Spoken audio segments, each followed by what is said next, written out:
वो डकैती करता था, आदमी सबको पकड़ के उसका लूटता था, हरण करता था। अब एक बार ऐसा मौका हुआ कि उस रास्ते से एक ऋतिक दादा गुजर रहे थे। अब ऋतिक दादा को वो पकड़ लिया, और उस रास्ते से कोई जाएगा तो उस छोड़ता नहीं, बोला कुछ ना कुछ इससे हासिल करना ही है। तो ऋतिक दादा बोले मेरे पास तो कुछ नहीं है, खाली गुरु का मंत्र है, इसको हम दे देते हैं तो तुम्हारा मंगल ही मंगल हो जाएगा। तो डकैत सोचा कुछ नहीं मिल रहा तो मंत्र ही शायद एक तो ले लेते हैं। उसने उस ऋतिक दादा के चंगुल में पड़ गए और दीक्षा भी हो गई उसका। अब डकैत का दीक्षा, डकैत को एक ठाकुर जी का फोटो दिया गया। ऋतिक दादा ने बोले इस फोटो को रखो, इसको पूजा पाठ करना, विधि जो सब कुछ समझाया, लेकिन वो तो विधि करने वाला भी नहीं था, कुछ नहीं था। फोटो उसको बहुत पसंद आया। एक गाज का जो कटोरा था उसमें उसको रख दिया, एक गाज का जो छेद था उसमें रख दिया ठाकुर जी का फोटो। और वहां जब भी डकैती करने जाता था एक धूप कट्टी या अगरबत्ती लगा लेता था, वो अगरबत्ती जला के ठाकुर जी को प्रणाम करके डकैती करने निकलता था। और डकैत का ठाकुर जी बन गए, वो हमारा ठाकुर जी डकैत का ठाकुर जी बन गए। अब हुआ क्या, वो तो डकैती करता ही जाता था, उसका ऐसा भावना का कोई परिवर्तन भी नहीं हुआ। तो वहां एक फॉरेस्ट रेंजर तब्दीली से वहां पहुंच गए। अब पहुंच जब गए तो सुने कि इस क्षेत्र का सबसे भयंकर प्राण है वो आदमी, और उसको कान में ये भी आया कि वो दीक्षा भी लिया है।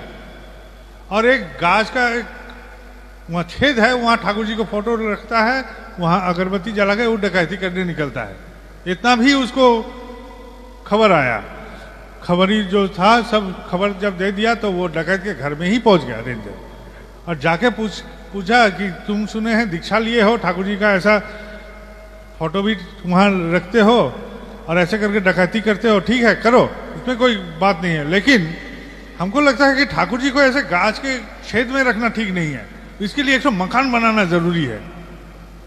बोला ठीक है हम बना देंगे, कौन सी बड़ी बात है, लेकिन कहाँ बनाएं? बोले हम फॉरेस्टर हैं, हम तुमको एक जमीन अलॉट कर रहे हैं, ये मेरे पावर में है, थोड़ा सा जमीन तुमको दे रहे हैं, तुम उसमें एक ठाकुर घर बना लो और वहां ठाकुर जी को रख के पूजा पाठ करके फिर तुम अपना काम में निकलो।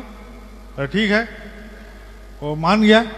अब रेंजर बोलते हैं ठीक है, लेकिन इस जो मकान बनाओगे गुरु का मकान, ये डकैती का पैसा से नहीं होगा, तुम आदमी के घर में जाना पड़ेगा, भिक्षा करना पड़ेगा, गुरु का दया की कथा बोलना पड़ेगा, भिक्षा करना पड़ेगा, उस पैसा को एकत्रित करके इस मकान को बना पाओगे।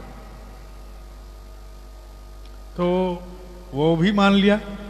अब वो घर घर में जाता था, ठाकुर जी के दया का कथा बोलता था, और बोलते बोलते वो भिक्षा भी करता था कि देखिए मैं अपना गुरु के लिए एक तो घर बनाना चाहता हूँ, मंदिर बनाना चाहता हूँ, एक तो केंद्र बनाना चाहता हूँ, आप हमको मदद कीजिए।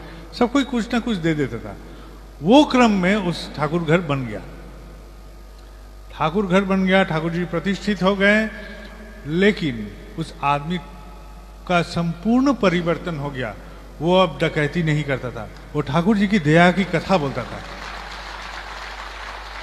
यह है ठाकुर जी की लीला, यह है ठाकुर जी की लीला। जिस घट में, जिस प्राण में एक बार प्रवेश करे, वो यदि उसको स्पर्श को कायम रखते जाए तो उसका परिवर्तन होगा ही, और मंगल में ही परिवर्तन होगा। वो आचार्य देव के पास आता था, वो आदमी बाद में भी आता था, नाट मंडप के बाहर से बहुत चिल्ला चिल्ला के बोलता था, अपनी कथा बोलता था, और आचार्य देव बोलता है इधर आके बोलो, सामने में आके बोलो। वो बोलता है इस जन्म में हम बाहर से ही बोलते हैं, अगले जन्म में हम वहां बैठेंगे, इस जन्म में बहुत ऐसा कार्यक्रम किए हैं कि वहां जाने की शक्ति नहीं है। उस आदमी का देहांत हो गया, लेकिन हम बोल रहे हैं एक परिवर्तन की कथा, एक आदमी का बदलाव की कथा। इस बदलाव कैसे संभव हुआ कि वो ठाकुर जी को स्पर्श किया, ठाकुर जी उनमें स्पर्श किए, इसलिए उनमें परिवर्तन हुआ। दया की कथा ऐसे बोला जा सकता है, सैकड़ों दया की कथा, सैकड़ों दया की कहानी बोला जा सकता है।